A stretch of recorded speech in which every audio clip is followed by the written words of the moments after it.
Good morning. I have got some more jumbled thoughts to ramble about in another video. They're getting kind of backed up, so I just really want to try to clear some stuff off of my list before I go and do some cool stuff that I want to do. Um, yeah, so I don't know. I keep getting bombarded, I guess you could say, with this.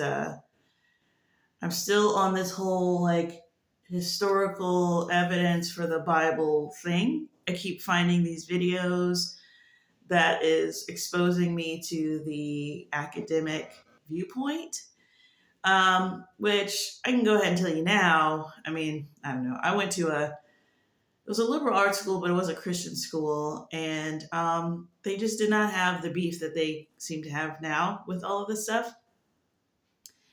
But I'll tell you why it shouldn't bother us. And this is just kind of the basic, understanding of whenever this thing comes up and when it has ever come up historically about, the Bible versus archaeology or whatever ology is going on. Yeah, I came across it. Actually, is a really great channel by and large. It's called something like Useful Charts or something. And the very first video that I clicked on was about the genealogies, like the entire genealogy of the Bible. I think up to like the entire Old Testament, I think they did mention Jesus eventually, but it was just the Old Testament. So from Adam to, the end of the chart. And it was really, really good. Like I've made my own sort of makeshift charts before because I feel like they stick in your brain better when you do them yourself. But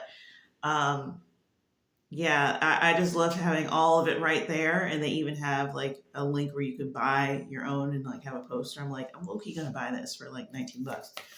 So they've got a lot of of things like that on this channel. But I could tell that it was mostly academic in nature. I mean, shout out to them, I guess, for being fair to the Bible, but there was a lot of caveats in the video about, keep in mind this is the genealogy according to the Bible and not what actually is real or whatever.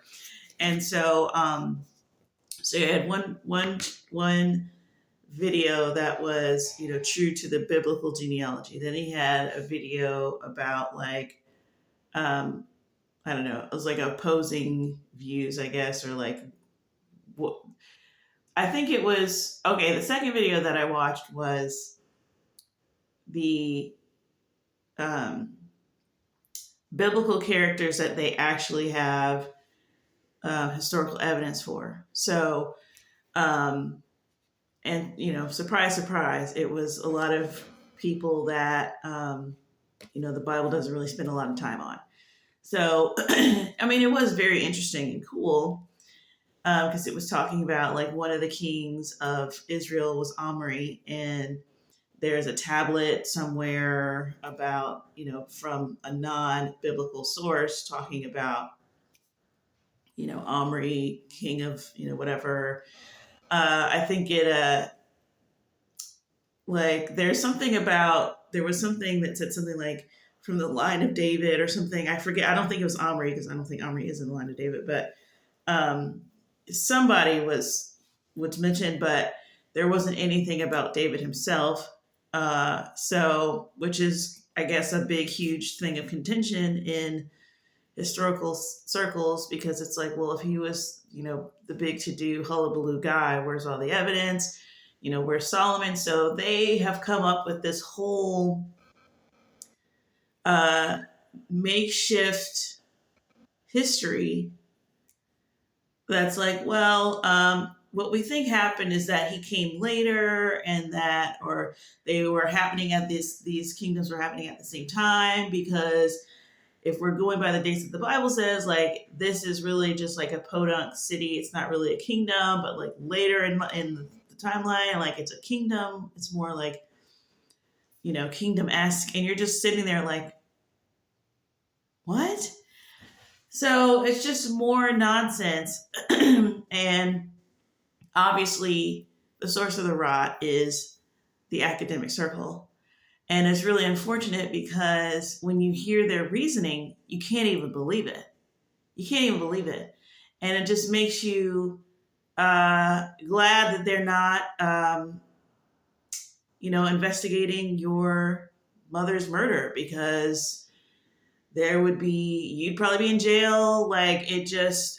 There would be so many innocent people in jail and so many guilty people just walking the streets if these people were ever in charge of investigating something that matters. And that is the problem.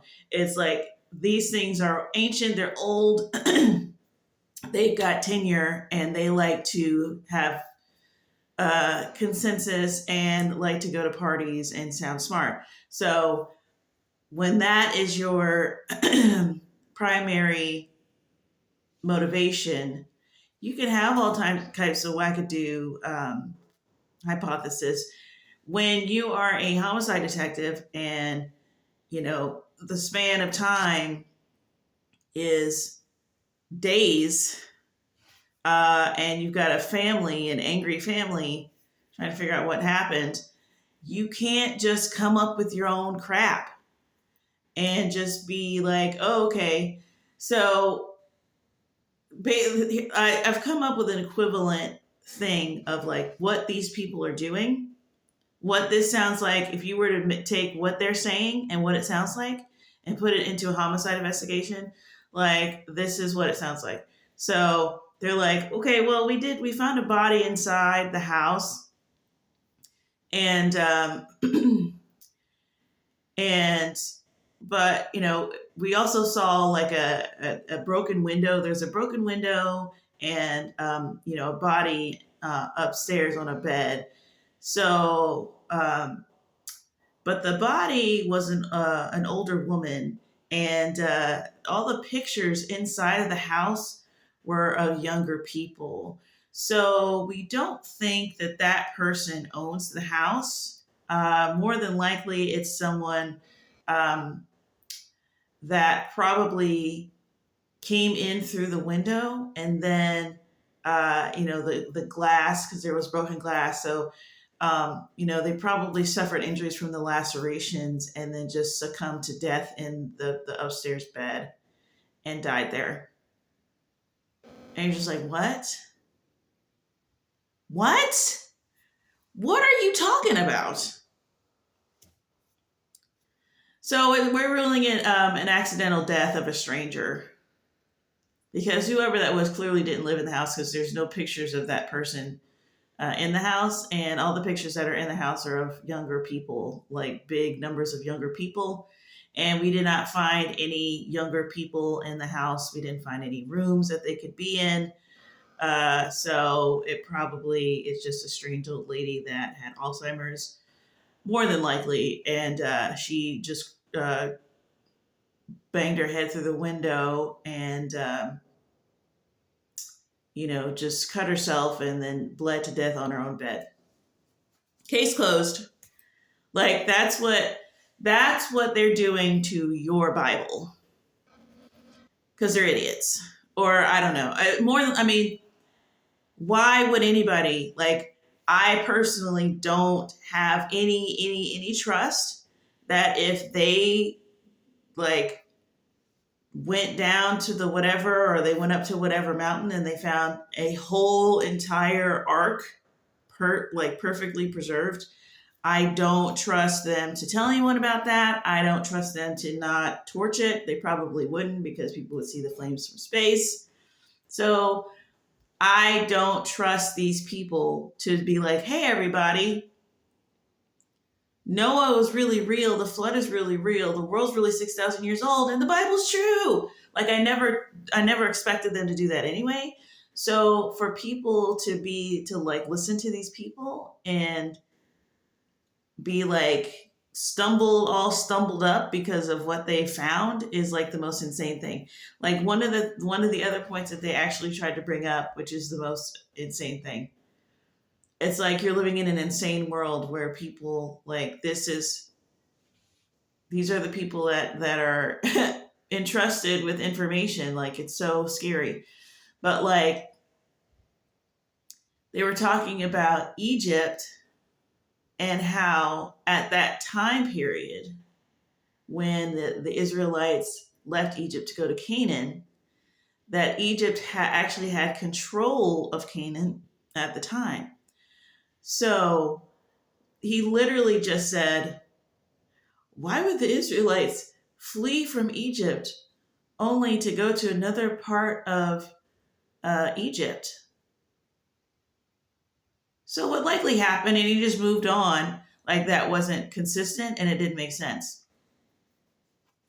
And now I'm like worried. I'm like, okay, did you read the Bible? Did you read the whole Bible, or you just read the part that was pertinent to the thing that it doesn't even matter. Like, I don't like did you watch Prince of Egypt? Like, do you have any idea of what you're talking about? Like, what does it matter that Canaan is also in the hands of Egypt? What does that matter? How does that matter? How are you missing that very vital, important understanding of things, that you don't understand that God orchestrated them? If we're going with the biblical view, which is what it is, it's Bible versus your archaeological thing. The Bible is giving you the explanation. The explanation is Canaan was promised to Abraham. God already told them for 400 years, they're going to be enslaved. God told them, I'm taking them to your land. God's motive was for them to be in the promised land, which was Canaan. Who cares who owns it? Who cares who's in charge of it? What does that have to do with God's plan? What does Egypt's political borders at the time of their exodus have to do with God's plan? How is that, how is that got you thinking of alternate theories? I'm so concerned for these children going into these schools. But honestly, and I was thinking about this too today, it's a bit like, and it's always like this. This is why, you can't listen to people who give Christians a bad rap for just believing what they believe, because how can you not do that when the stakes are so high? The stakes are incredibly high to not believe what God said. Why would you expect people who genuinely consider themselves devout to just go and stop believing what God said just because you said you have different evidence? Like, that's like not understanding. Like, I understand that you are a non-Christian and so you don't really understand the stakes, but like, anyone can tell you the stakes. Why weren't you listening? Like, it would be like if your mother, if God is your mother and God says, listen, don't let anyone else pick you up from school except me. At no point in life is anyone else but me going to pick you up from school. So don't get kidnapped doing some nonsense. Or ask the password. When I was growing up, we had a password. And if that person didn't say the password, then that person couldn't pick you up. So it would be like your mom doing all of that, and then you getting off of school, and somebody goes, "Hey, I'm here to pick you up," and then you go, "Well, my mom said that anybody but her can't pick you up." Well, your mom actually sent me. Okay, well, what's the password? She didn't give me the password. Okay, bye. I'm not getting in the car with you. Listen, I know you think your mom would have given you a password or whatever, but she didn't give me one. I talked to her on the phone. We talked for an hour. We talked for an hour. I went and picked up, she was wearing that blue dress, that blue dress that she has? And then she's like, "Oh, can you go pick my kid up? I got some other stuff I got to do." Like, the story can get super detailed. It can get beautifully, wonderfully detailed. What is the password? This is about me not dying. What am I going to just trust you because you have a super great story? Like, we're in a whole relationship with God. We're doing things, we're experiencing miracles, we're seeing things happen. We're doing stuff that we couldn't have done last year because the only difference is that we involve God in our lives. Like, we're not just adopting a philosophy. And here you come talking about, oh, well, we didn't find the Ten Commandments anywhere. And we looked. Well, I don't know. I'm sticking with the Bible. Oh my God, you just believe you're just gonna just have out of a book? What they're trying to do mostly is, because I think for a while it was the historical thing of like, well, we looked in this exact spot and we couldn't find it. They did that for a couple of years. Now what they're doing is coming up with an alternate history of, well, what you're actually reading isn't the actual truth. It's more of a, like, when they're writing things back in these times, they weren't really writing straight on history, except for when we find things that corroborate what it says. Then, yeah. But then when we don't, what that is it's just really like a political story to sort of, um, you know, unify everybody, all of these, because what probably is happening is that these tribes aren't even really related to each other. They're not really coming from 12 sons. So what it is that they've united all of these different peoples together that live in the same region by telling this story. Okay, who would do that? Who would do that? Like, I understand that ancient people, you can just pin any type of nonsense on them, but why? Why would they do that?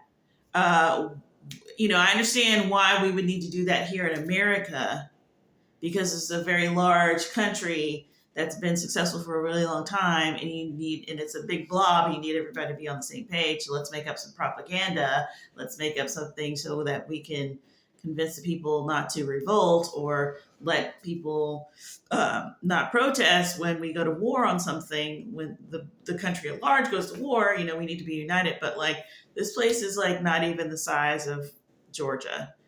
Like, what are you talking about? Why? And we have an internet and books, newspapers, printing press, all that stuff.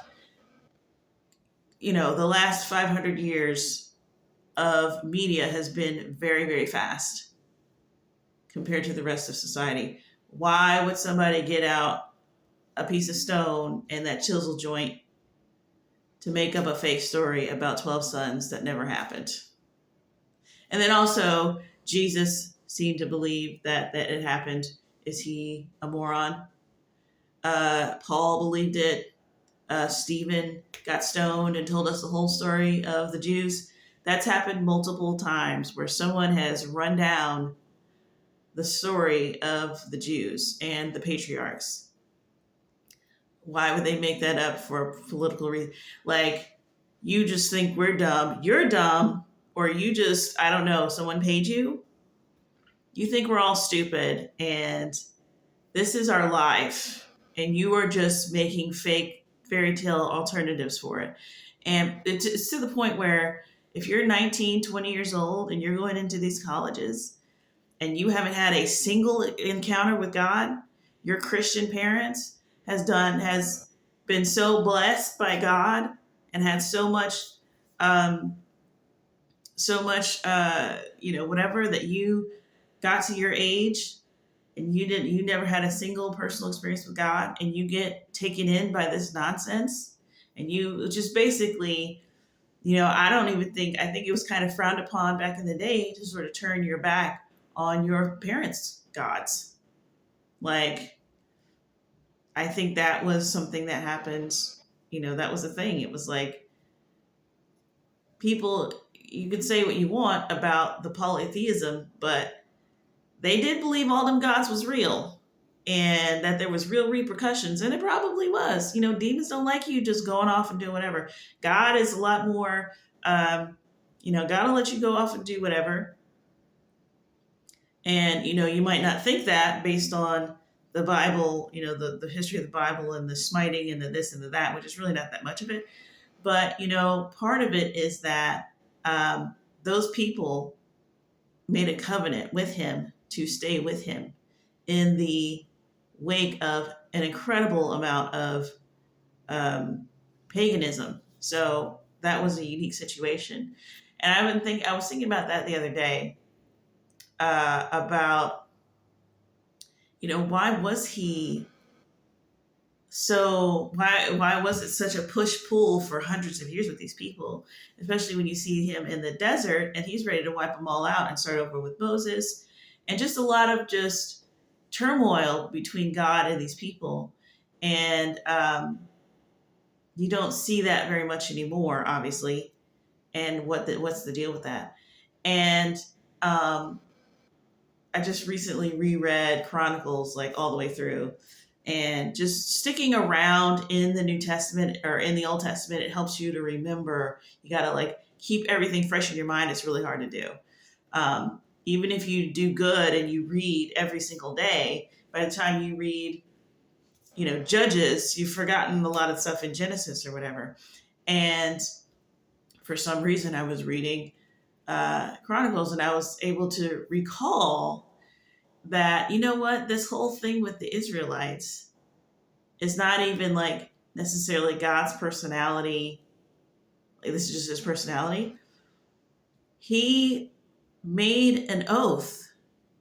He made an oath to Abraham that he would do this and that he would multiply his generations. And which then you go, okay, well, why would he do that? And because Abraham wasn't like, I really, he wanted a son. He just wanted one. You know what I'm saying? He just wanted some kids. He wasn't like, I want to go on forever. So then why did God do that? And I think it's a combination. This is just me speculating. But I think that, God had a plan already. And he saw in Abraham someone that he could work his plan through.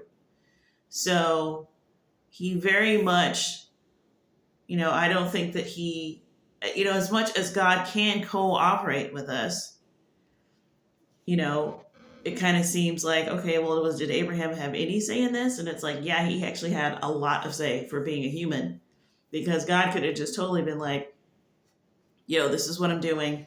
And congratulations, Abraham, you get to be part of my thing. And this is what I will now do through you. Like, he made this whole, I think the oath is a lot more important than we think it is. Yes, it reveals something about God's personality, but it's something to keep God beholden to Abraham and to make sure that he does this thing. And it sounds like it would be hard for God, or it sounds like it wouldn't be hard for God, because what's hard for God? I'll tell you what's hard for God. Dealing with some hot mess people who don't want to worship him. That's what's hard for God. And he did that. He did that for hundreds of years because he had a plan. And he was like, I will save this group of people. I will save these people. And he swore by himself that he would. And that is what is causing such a tumultuous history between him and the Israelites, because the Israelites, low-key, a lot of them, just like Jesus says, narrow is the way that leads to life, if you find it. Well, he had a whole nation, and it was just a small, tiny sliver of that entire nation, and he was busy blessing the whole nation on behalf of the righteous and giving people third, fourth, fifth, sixth, 18th chances, and just doing a lot of babysitting, making sure that people died poor so that they wouldn't get so lifted in pride that they would just ruin their entire reward. So, that he's I won't say he's on the defensive, but a lot of that is, and then he goes and he teaches them, okay, this is what holiness is. This is what this is what my laws are. This is what this isn't. And, it just, and then they would forget, and then they just would do whatever they wanted for, a couple of generations. And then somebody would rise up and bring it all back. So, the oath to Abraham, and what I wrote down was the oath to Abraham was for God to have a people to strive with until Jesus. Now, I don't know exactly what I was thinking when I wrote that, but it does sound correct. So he did that, and then once Jesus came and made the sacrifice, and I think this is why the world is a lot different, is that he is now able to work through individuals who've made a choice rather than a single people group that was promised to Abraham, like through Abraham's line. So Jesus sort of became the, he's now the line that we all sort of spiritually are, because now we're spiritual family rather than flesh and blood family. It's a lot easier for him to, anyway. But, to watch historians just butcher something that they clearly don't understand and or don't have respect for, because they just can't think outside of a box at all. It's like a homicide detective has to sit and sit in a chair and look at the bulletin board with all his stuff on it. You know what I'm saying? Like, I don't know if they really do that or if that's just in the movies, but the sense is you're just looking at, this time of day, this person, and you're just going, and you got to make it fit because the person is still, the killer's still out there somewhere, and you're just like, who is it? You got some stuff that almost fits. And this is another thing I was going to talk about, which is I keep bringing up means, motive, and opportunity because you cannot let this go. You can't let this go away. You have to have all three. You have to have all three. And so the homicide detective, even if it's a cold case, you don't get to just be sloppy and be like, oh, we solved it. It's this guy. Everyone's dead. So you can just be like, yeah, it was him. You can't do that. You have to sit with it. It's like, she was there and she had the opportunity, but the motive is just not there. Or this person had motive. She had more motive than anybody here on this list. She herself said, yeah, I didn't do it, but I'm glad he's dead and I would have did it myself. It's like, that's not enough to lock him up. That's not enough. They couldn't did it. They weren't there. Didn't have the opportunity. So these historians are just throwing all of that out. They're just seeing, well, we came across this pottery, and it doesn't really. I can't even say that again because I already said that in another video. But when he hollered out, we didn't see any Egyptian influence on the pottery, I was like, bruh, oh my gosh, can we get some new detectives on this case? We are not getting justice. We are not getting justice. It's frightening. It's frightening. So anyway, I didn't even make the video that I was going to make, I don't think. What was I talking about? Oh, all the academic perspective of the Bible is trash. It's not even worth, you can't even, it's not a debate. There's not even any tension in your brain about it. It's terrible. It's absolutely terrible. But I do see what they're trying to do, which is trying to get you to think that the thing that you're reading isn't what it is, isn't what you think it is. What you're reading isn't what you think it is. It's not a straight on history. It's a mixture of lore and this and that, yeah, there's some history in it, but that's how there was no nonfiction and fiction back then. So you would mix things together, because it was like, and it's just like, okay, bro, well, fine, that's fine. Like, it makes me have to go want to go read Gilgamesh or something, because I guarantee you the Bible, in terms of storytelling, if that's true, it's a lot. It may as well be, uh, you know,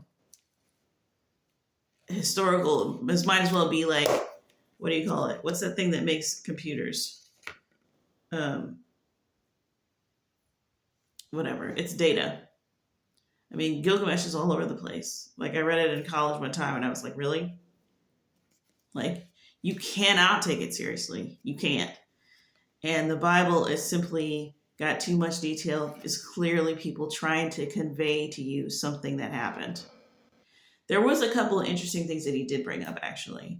The fact that most of the Bible was written in exile, which makes total sense.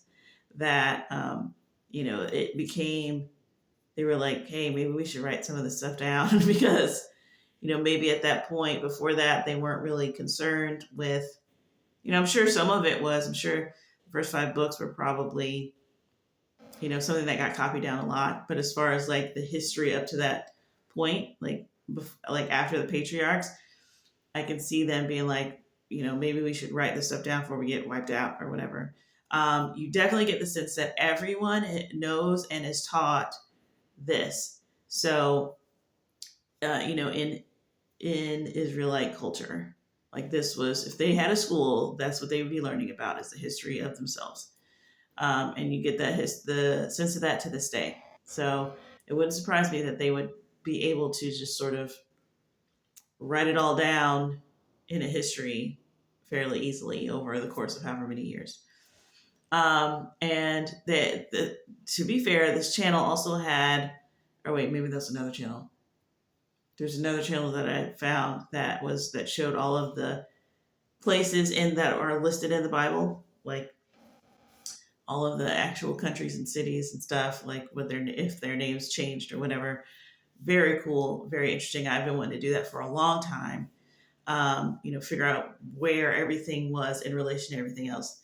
So, and surprise, everything's pretty close together, but it does spread out quite a bit.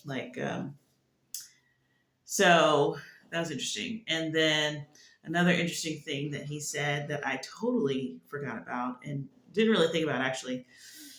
So, when you read the Kings, History of the Kings and Chronicles, you know that Israel is split into 2 kingdoms, which is, the 10 tribes, and then, Judah, and I forget what the other one is.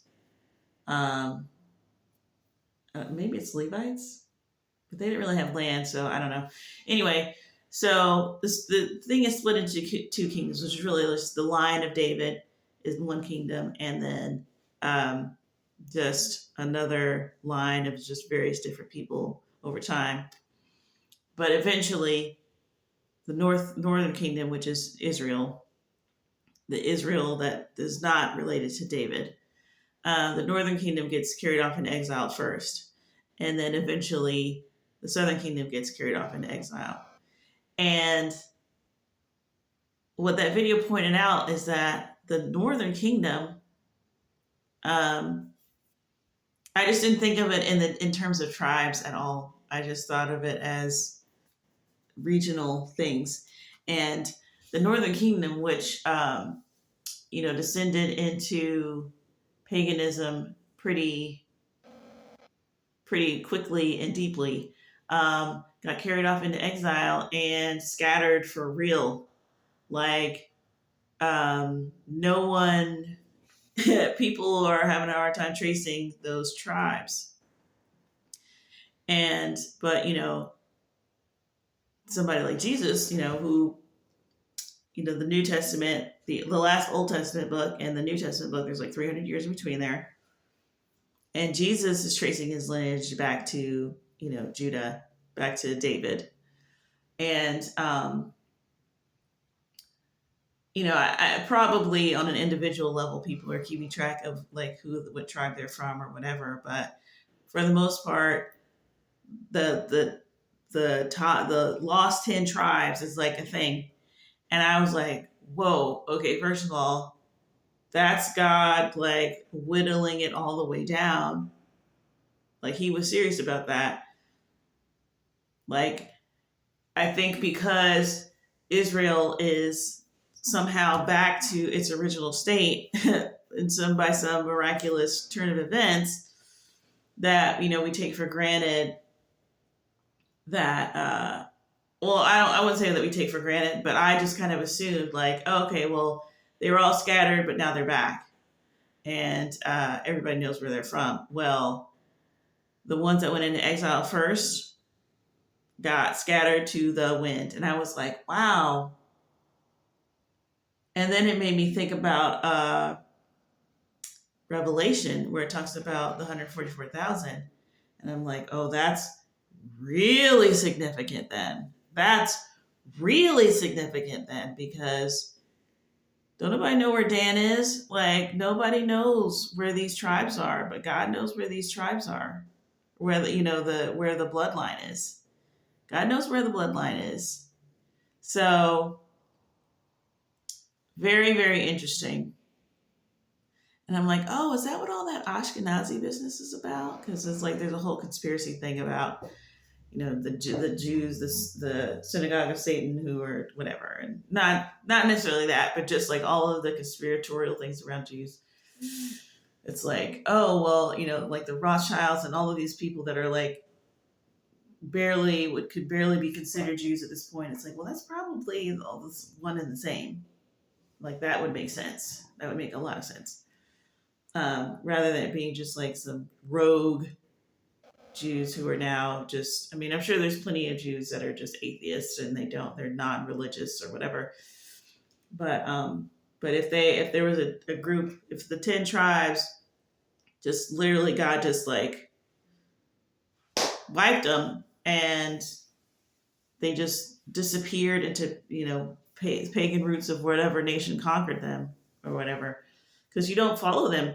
We don't follow them. We follow Judah after in their exile. Like Jeremiah and Ezekiel and all them are from Judah.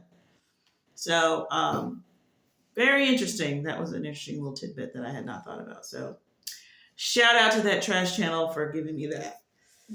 But anyway, I think I might try to make one other video, although I don't know, should I just say it? I don't think it needs a whole video.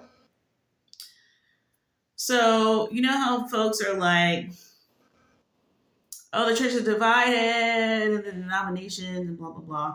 Well, I had always thought denominations were actually kind of cool because it is cool to be able to like visit another church and like they have this whole, because of just a change in their focus of what they think is like the most important thing, you get this whole separate experience. And it was a good kind of diversity, if you ask me. And especially when I started thinking about walking in the spirit rather than the flesh. And that came up again because it was just like, let the Lord lead you to whatever. Like, just trust this, that the Spirit knows what He's doing. The Spirit is not just unify. Like, there's not even really any need for any talk like that.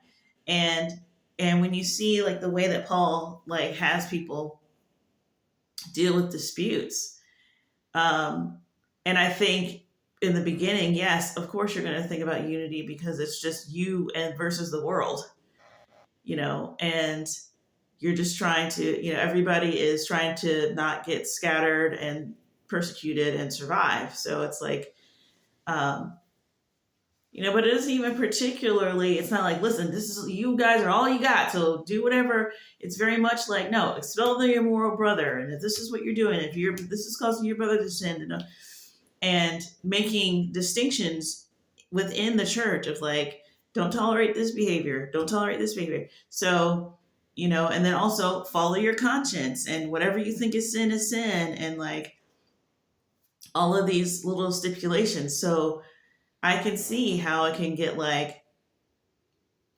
you feel a strong conviction about something, This guy's like, nah, or that church is like, nah. And then you're like, well, I'm getting out of here. You guys are heathens. And then you break off and you make another one. And we just kind of assume that, most of the things that we do are like, there's something right in it, but we can go about it the wrong way. So, even Paul and Barnabas split. Peter and Paul had conflicts about what they were supposed to be doing. So sometimes we have there's these conflicts and we think, okay, this is bad. There's conflict. Paul and Barnabas are fighting or they're not together anymore. But then you see that Barnabas has a ministry and Paul has a ministry. Now there's two where there could have been one. So it's like sometimes God is working through things. Okay, either my children are walking or there's like a horse in my attic. What? Okay, hold on. Just to figure out what's going on. Okay, I think they're leaving. Anyway, sorry, that was freaking me out. But anyway, so a lot of times they might be fueled by, okay, I need to get out of here. And at first it looks like disunity, but then God makes something out of that. So it's like God can use things and he doesn't always tell us. Sometimes, even in the word, it'll say like, this is my doing. Like this is, don't like the kingdoms of Israel when they split between northern and southern kingdoms, they were going to have a civil war. And God was like, don't have a civil war. This is my doing. Just go back to your homes. And they left and they didn't do anything. So, sometimes something looks like it's bad or it looks like it's, disunity and it's fine. Or God works within it. It's like watching a cell, an organism or something, or, you go into a forest and it's like, okay, the sunlight doesn't come down here. So the tree figured out a way and now it's like this beautiful spiral pattern because it's just following the light, like trying to grow in the sunlight. So,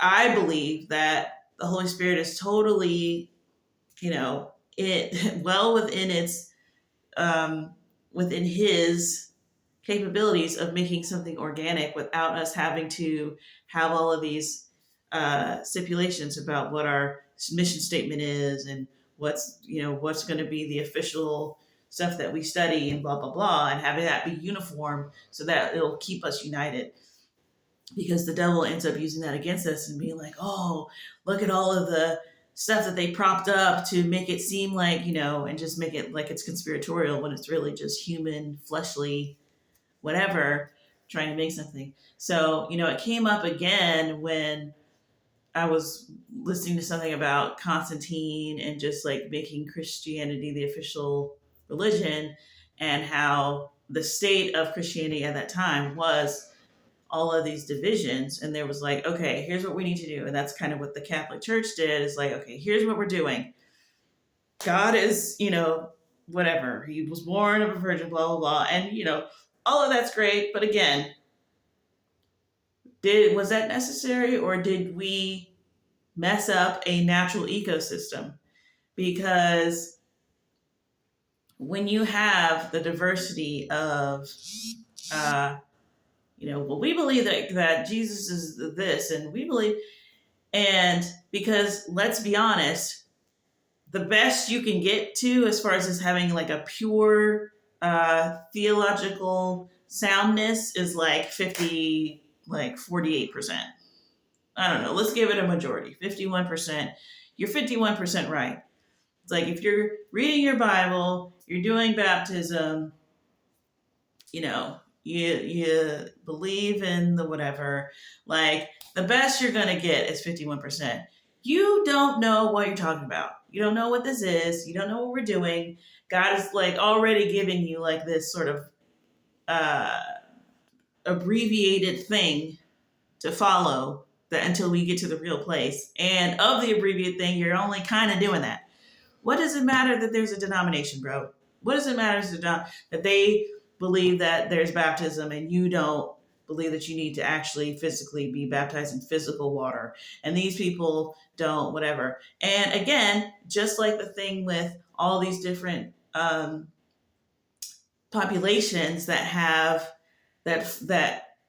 different sort of morals, you go, okay, well let's see what this what this civilization has trouble with. What do they end up doing because they don't believe that they believe that there's actually four gods, or this one believes that there isn't any gods, you're just your own whatever, and this person believes in anarchy, and these people believe, that holy water makes it all okay, so just bathe your kids in holy water, you'll be fine. And these people, it's like, okay, well, let's just sit back and see, who's got the most problems and what's it directly related to.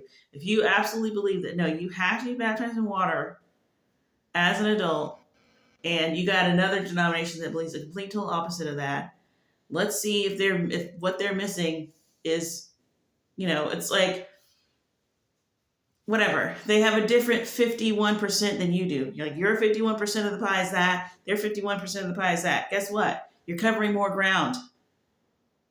Like, together. Like, if it was just everything was the same, we would be missing the same 49%. So it's just like, let the Holy Spirit cook, y'all. Just let him cook. And let people go in their directions, because it creates a diversity.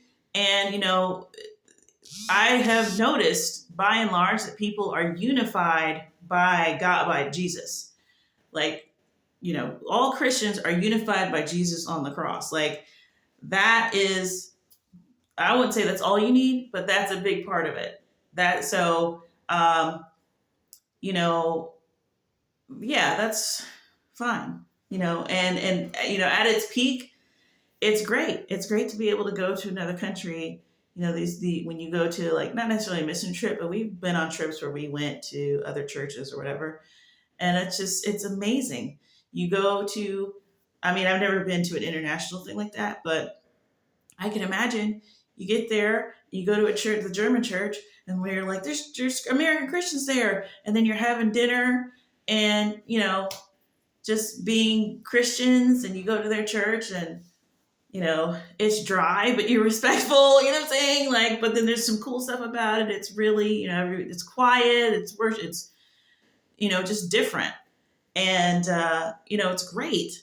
So, yeah, denominations are fine and they're good. And yeah, some of them might get off, but, you don't get rid of the entire practice because of that. It's like, I don't know, it sort of reminds me of like the Airbnb and when Airbnb and the Uber, like the rideshare, when that stuff started taking off, and it was like, oh no, it's so dangerous. Like, you go into other people's houses, you getting in people's cars. It was like, listen, we hear all that. It's such a good idea, though. We're just going to keep doing it, and we're just going to keep it together. Like, that was the energy. It was like, oh my gosh, this person got murdered in Arizona, and this person, whatever. And they were like, yeah, but I'm still calling it over. I don't care what you say. Like, it so revolutionized the way anything was done by using people in your community, people existing houses, and what's the stuff on Airbnb? Is it all cookie cutter, whatever? No, it's hobbit houses and tree houses and penthouses and whatever, and tiny apartments and a room in someone's garage, because it's like there's so many different needs. So we created something out of what already existed, that they couldn't build for us, and eventually they had to get on the bandwagon, and because for the companies, the regulation people were like, no, no, no, and oh, Holiday Inn is not going to have business anymore, and so they tried to scare everybody, and we were like, yeah, no, this is too good of an idea. Sorry, this is what we're doing, and they had to get on the board. So that's what denominations remind me of. It's like this Wild West thing that you're like, oh no, it has to be regulated and we got to have code and blah. It's like, no, we don't. This is the Holy Spirit. This is not our thing at all. Just let him do the thing. And if people feel convicted, they feel like, I can't be here, I need to break off, don't just assume that they are being contentious. Especially if you see the fruit of somebody and you see that they love God. You go, well, I can see that you love God, but why are you being so combative about this? Like, you obviously have a demon. It's like, no, just, it don't have to be all that. Like, so let the church grow in the way that it grows. And, it's more than likely, that that type of diversity is actually good and strong, and it gives a lot of people a lot of different type places to go. I mean, how terrible would it be to be uh, searching around for a church and you go in and every single church is the same? Can you imagine just going into Hillsong like 20 times? You just be like, someone shoot me. If Hillsong's not your jam, you know what I'm saying?